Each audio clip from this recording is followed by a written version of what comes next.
Movie में Jason नाम के एक टीनेज लड़के को अपने ही स्कूल के टीचर से प्यार हो जाता है। आगे जब उन दोनों का रिलेशन सीक्रेटली एकदम सही चल रहा था, लेकिन एक दिन जेसन की गलती की वजह से उनका प्यार पब्लिक हो जाता है, जिसे ये कहानी बहुत ही दुखद तरीके से खत्म होती है। तो आइए जानते हैं बाकी कहानी एक्सप्लेनेशन में।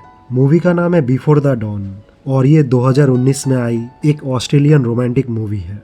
मूवी के शुरू में हम एक मिडिल एज लेडी को देखते हैं जिसका नाम कैंडी होता है और वो कहीं जा रही थी। दूसरी तरफ जेसन भी अपने घर में उदास बैठा था। इसके बाद कहानी जाती है फ्लैशबैक में। जेसन जो हाई स्कूल में पढ़ता था और अपने पॉकेट मनी के लिए अपने ही शहर में ड्रग सप्लाई करता था। जेसन का बड़ा भाई माइकल, जो भी एक समय जेसन की तरह ड्रग सप्लाई करता था, हमें माइकल को मूवी में दिखाया नहीं जाता, पर हमें समझ में आता है माइकल इस दुनिया में नहीं रहा। शहर के गैंगस्टर लोगों ने उसका मर्डर कर दिया था। जेसन के मॉम डैड और एक बेटा खोना नहीं चाहते थे, इसलिए उस दिन सुबह दोनों जेसन को समझाते हैं वो इन सब झमेलों से दूर रहे। दोनों ही चाहते हैं जेसन दूसरी शहर जाके अपना पढ़ाई स्टार्ट करे, पर जेसन दोनों की बातों को इग्नोर करके अपने स्कूल के तरफ निकल जाता है। उस दिन स्कूल में लैला कैंडी नाम की एक इंग्लिश टीचर ज्वाइन करती है। मिस कैंडी दिखने में बहुत ही खूबसूरत थी और उसका नेचर भी बहुत ही स्वीट था। पहले दिन से ही कैंडी अपने स्टूडेंट और कॉलीग से अच्छे से पेश आती थी। उस दिन जब मिस कैंडी अपने आप को स्टूडेंट के सामने इंट्रोड्यूस करती है, जेसन के साथ क्लास में सभी उनसे इम्प्रेस होते हैं। जेसन हमेशा स्कूल के बाद अपने दोस्तों से मिलने जाता था। उस दिन जेसन मिस कैंडी के बारे में अपने दोस्तों को बताता है कि मिस कैंडी दिखने में बहुत ही खूबसूरत है। इस तरफ हमें रॉबी नाम के एक पीटी टीचर से मिलाया जाता है। रॉबी नेचर से एकदम ही कमीना था।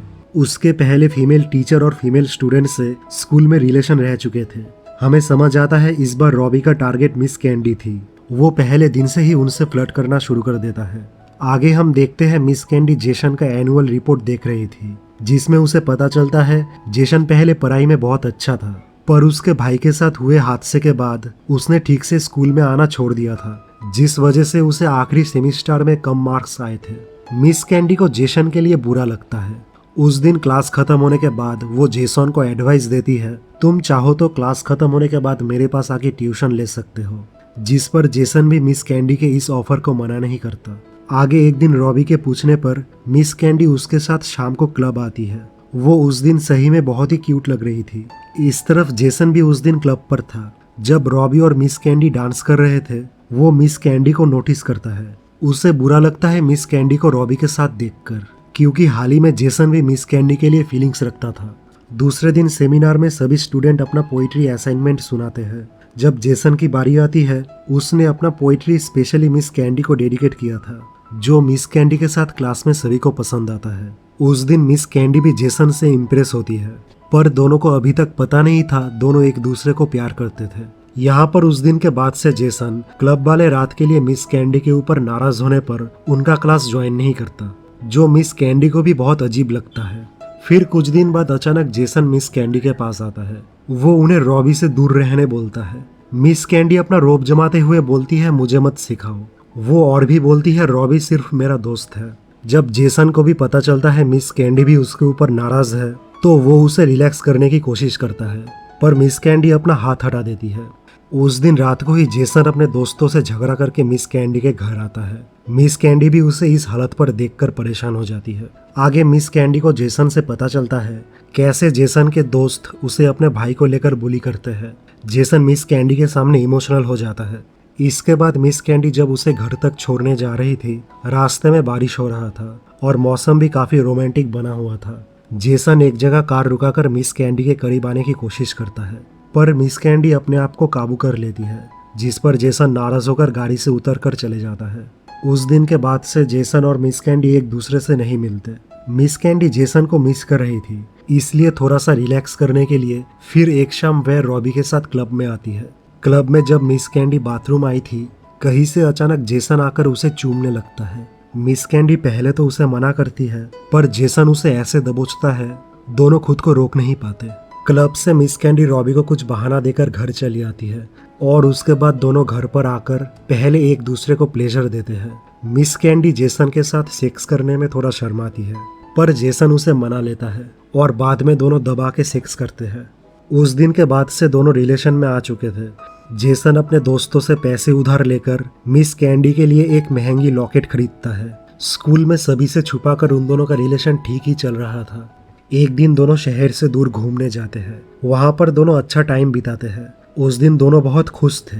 वो सेल्फी लेते हैं। उसके बाद दोनों रोमांस करने पानी में उतरते हैं और पानी में ही सेक्स करते हैं। लेकिन इसके बाद से स्टोरी सैड हो जाती है। उनका बैड लक शुरू हो जाता है। एक दिन जेसन की माँ जेसन और मिस कैंडी की फोटो उसके मोबाइल पर देख लेती है। वो कैंडी को पहचानती नहीं थी, पर जेसन के साथ उससे बड़ी उम्र की लेडी को देखकर उसे अजीब लगता है। हालांकि वो जेसन को भी कुछ नहीं बोलती। दूसरी तरफ जेसन ने मिस कैंडी से वादा किया था वो इलीगल काम सभी छोड़ देगा, जिसके वजह से उसके पास अब पैसे नहीं थे और उसके ऊपर से उसने अपने दोस्तों से पैसे उधार लिए थे, जिसे लेकर उसके कमीने दोस्त उसे परेशान कर रहे थे। जेसन की मॉम एक दिन स्कूल के पेरेंट्स मीटिंग में मिस कैंडी को देख लेती है और बाद में जब मिस कैंडी से वो मिलती है तो उस पर भड़क जाती है और उसे जेसन से दूर रहने बोलती है। घर पर आकर वो जेसन को भी मिस कैंडी से दूर रहने बोलती है, क्योंकि उनके देश में स्टूडेंट और टीचर का रिलेशन इलीगल था, जिसमें स्टूडेंट को अपने स्कूल से बेदखल कर दिया जाता था और टीचर को अपना लाइसेंस गंवाना पड़ता था। और एक तरफ रॉबी कमीना, उसे पता चल जाता है मिस कैंडी और जेसन के बारे में। एक दिन मिस कैंडी को अकेले पाकर वो उसे ब्लैकमेल करके उसका रेप कर देता है। मिस कैंडी उस रात बहुत दुखी थी। जब जेसन उसके घर पर आता है और कैंडी के साथ जो हुआ था उसे पता चलता है, वो मिस कैंडी को पुलिस कंप्लेन लिखाने बोलता है, मगर कैंडी उसे मना करती है, क्योंकि अगर वो रेप का रिपोर्ट लिखवाएगी तो रॉबी भी उन दोनों के बारे में प्रिंसिपल को बता देगा। दोनों के पास चुप रहने के अलावा और कोई चॉइस नहीं था। दूसरे दिन रॉबी जेसन को चिढ़ाने के लिए बेशर्मों की तरह उसके सामने ही दूसरी लड़कियों से फ्लर्ट कर रहा था, जिस पर जेसन का भी दिमाग गर्म हो जाता है। वो रॉबी को जाकर पीटने लगता है और रॉबी ये प्रिंसिपल को बोलकर उसे पुलिस के हवाले कर देता है। आगे जब जेसन की मॉम उसे बेल करवा के घर ले जा रही थी, मिस कैंडी भी वहां पर आती है, पर जेसन की मॉम उसे वार्निंग देती है कि वो जेसन से दूर रहे। जेसन भी अपने मॉम के सामने चुप रहता है। उस दिन शाम को मिस कैंडी परेशान थी। वो अपना प्रॉब्लम माँ को बताती है। उसकी माँ उसे सलाह देती है, हो सके तो तुम जेसन को भूल जाओ, क्योंकि इस रिलेशन के वजह से उन दोनों के साथ उनकी फैमिली को भी बहुत परेशानी झेलना पड़ेगा। इसके बाद कैंडी रॉबी से आकर मिलती है। उससे अब कोई फर्क नहीं पड़ता रॉबी उसके और जेसन के साथ क्या करेगा। वो उसे बोलती है अगर उसने कल सुबह से पहले अपना रेजिग्नेशन स्कूल से नहीं दिया तो वो रेप का कंप्लेन पुलिस में कर देगी, जिस पर रॉबी को भी कैंडी की बातों को मानना पड़ता है। इस तरफ मिस कैंडी ने डिसीजन लिया था वो जेसन से दूर चली जाएगी। रात में जब वो अपना बैग पैक कर रही थी तभी जेसन वहां पर आता है। उसे भी कैंडी के बिन का ही सब कुछ समझ में आ जाता है। वो कैंडी से रिक्वेस्ट करता है वो दोनों दूसरी शहर जाकर नई जिंदगी शुरू करेंगे, पर कैंडी कुछ नहीं सुनती। वो अपना डिसीजन ले चुकी थी। वो भी जेसन से प्यार तो करती थी, पर उसके भलाई के लिए उसने ये डिसीजन लिया था।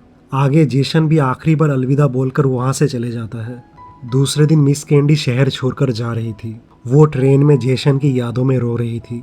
दूसरी तरफ जेसन भी मिस कैंडी की फोटो देखकर उसे याद कर रहा था। उसने भी एक डिसीजन लिया था, वो भी मिस कैंडी से अपना प्रॉमिस तोड़कर फिर से इलीगल काम शुरू कर देगा।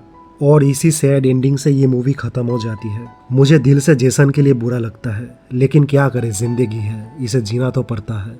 दोस्तों, मूवी एक्सप्लेनेशन अगर आपको पसंद आया तो वीडियो में एक लाइक कर देना। इससे आपका सपोर्ट मेरे चैनल को मिलेगा।